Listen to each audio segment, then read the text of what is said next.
For the upcoming release of Avengers Infinity War, I decided myself that I wanted to review all the MCU movies before the release date of Infinity War, which is April 27th of this year. So I reviewed the first half of the MCU, now let's go on to the 10th movie, which is Guardians of the Galaxy.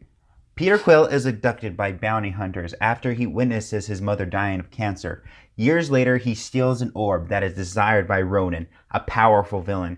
To defeat Ronan, Quill is forced to team up with 4 other members, Gamora, Rocket Raccoon, Groot, and Drax the Destroyer. But when he discovers the orb's true power and the cosmic threat that it possesses, Quill must rely on his group to save the universe. Now, I love this movie. Marvel took a different turn when they released this because this isn't the type of movie that a lot of people expected. It didn't even look like a superhero movie when the first teaser trailer came out. My reaction to it was that I was excited, but I didn't know what to expect. The movie got really good reception, and I have to admit that it's one of my favorite movies. I love the story built up to it, the characters. Each one is seen as a bad guy since they're criminals, and none of them get along with each other at first. Pretty much like the characters in the first Avengers. Chris Pratt as Star-Lord was awesome. Chris wanted to portray Star-Lord as Marty McFly from Back to the Future and Han Solo from Star Wars. That's pretty interesting. I like his character. He definitely has a change of heart in the movie and learns not to focus so much on himself, but the others, such as his team. Gamora was a badass assassin that had a crazy backstory and good character development too. She's not as crazy as complicated at the end of the movie. She learns to be more loose and accepts her new family. Drax, Groot, and Rocket are the funniest in the film. I especially love Drax by not understanding metaphors. I was surprised about Groot and Rocket's characters. I thought Groot was going to be the mean one and Rocket being the cute, innocent one, but I was completely wrong because it was the opposite, and that's what makes it hilarious. I love the settings in this movie. They're hard to pronounce, but they look cool. The new outer space look is what we needed to introduce audiences to more of Marvel in space. It kind of reminded me of Star Wars because there were a lot of people in makeup used to make them look like extraterrestrial, and I thought that looked neat.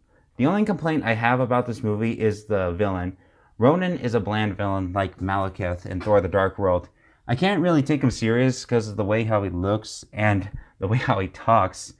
It's like he tries too hard to sound menacing. I mean, he's not hard to watch, but he could have been better. The only scene that I loved him in was the dance-off with Peter. In all, I think Guardians of the Galaxy is a fun, entertaining movie that definitely brought a new style to the MCU. Okay, now let's talk about Age of Ultron. After Tony Stark observes a nightmarish vision, he immediately jumpstarts a peacekeeping program made by the Scepter. Things go terribly wrong, forcing him, Thor, Cap, Hulk, and the rest of the Avengers to reassemble. As the fate of Earth hangs in the balance of the team, they're put to the ultimate test as they battle Ultron, a technological robot planning human extinction. Along the way, they encounter 2 mysterious and powerful newcomers, Pietro and Wanda Maximoff. Audiences have had mixed feelings about this film. Some take it to the extreme, but in honesty, this is a fun and awesome film. But let's go over the good and the bad, starting with the pros first. The action sequences of the movie are awesome. The fight scenes with Ultron bots are fun to watch. It's amazing to see the characters on screen together with the introduction of new characters. Also, I love the humor in this movie. Some of the most funniest scenes were shown. I liked Ultron, but I'll talk about him more in depth later. I also love the morals of the movie. There were a lot of good lessons and quotes that I liked from the film. Now onto the cons. This movie is pretty interesting, and by that I mean that it's all over the place. For example, when the teaser came out, it looked dark and almost like an intimidating movie, but that's not what we saw in the film. The trailer made this movie more dark than it actually was. That's exactly what happened with Iron Man 3. Now about the characters. To me, the film doesn't feel cramped with its characters, such as Wanda, Pietro, and Vision, because the movie focuses more on the Avengers. But that's the problem. Scarlet Witch and Quicksilver's backstory was only explained for a short amount of time. Because of this, the character development didn't have a big impact on us until they joined the Avengers.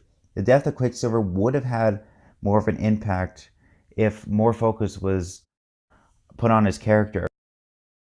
I don't really care for the cinematography.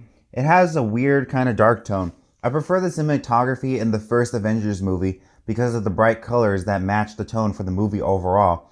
So for this film, if the movie has more dark colors, then make the overall tone of the film dark to match it up. And what's with the scenes with Hulk and Black Widow? Why are they together? And whose idea was it? Even the cast said that it shouldn't have happened. The romance between them is just so forced. It would make more sense if she had interest for Hawkeye or Cap, since she's been interacting with him more in the previous movies. It makes Black Widow's character look bad because it just looks like she wants to get with everyone on the Avengers team. Now the villain. I liked Ultron. He was a much better improvement of the bland and very boring villains we got from the previous movies. But they had to make his character look so menacing in the trailers. But then he turned out to be humorous in the movie.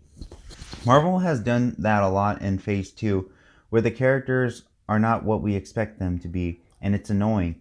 Also, Ultron's a robot. Why does he need to show feelings or emotions? I know Joss Whedon wanted to make a better sequel, but that's the problem.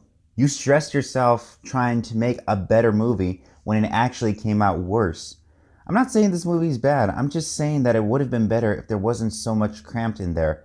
Like the conflict with Ultron, the twins' backstory, Hawkeye's secret family, the romance between Hulk and Widow, the Infinity Stones. I mean, I gotta admit that I give Joss Whedon props because that is a lot to put in for a 2.5-hour movie. The movie was originally supposed to be over 3 hours. Now, I'm not always saying a lot of cons, but guys, I really enjoyed this movie.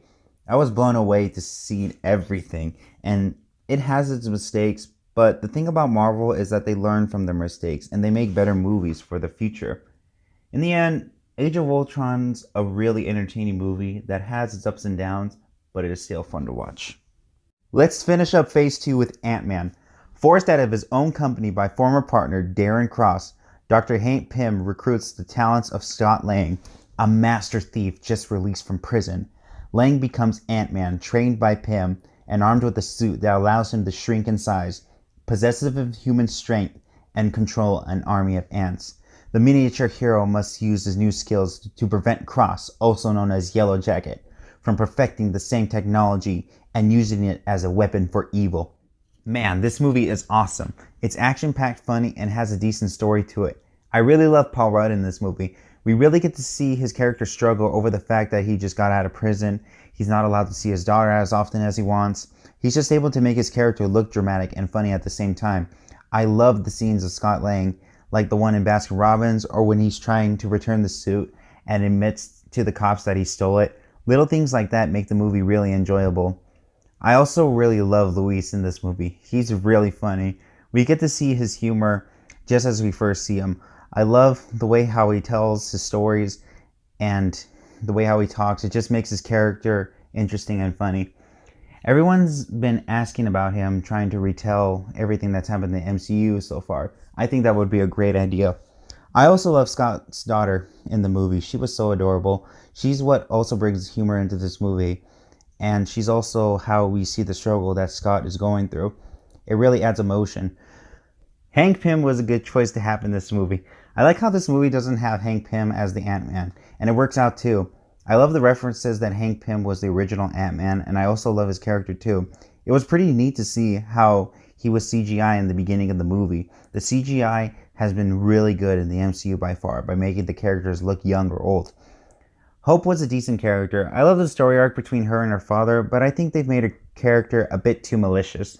She has really bad attitude for her character in the first half of the movie, but then eventually she settles down later on, and her character becomes more likable, I guess. I also love the action sequences. It was so amazing to see the effects in Ant-Man. It was like Honey, I Shrunk the Kids, but 10 times more awesome. It's funny to see the sound effects heard when Scott shrinks, such as the bathtub sounding like the ocean, or Antony sounding like a helicopter. It was also pretty cool to see Ant-Man and the Yellow Jacket fight. Speaking of which, I actually liked Yellow Jacket as the villain. His personality was weird, but he was humorous, and his character is a lot more likable than any other MCU villain. Some people compare him to Obadiah Stane from Iron Man, saying that he's just a copy of him, which I can see, but at the same time, I don't mind. And I just want to say how awesome that suit looks on him. I know it seems, I know it's not real, but the effects look realistic in this movie. And I think that's what makes it pretty cool. It's hard to tell what's practical and what's not. I can't wait for the sequel. Overall, I think Ant-Man is a fun, exciting movie that is entertaining to watch for anyone.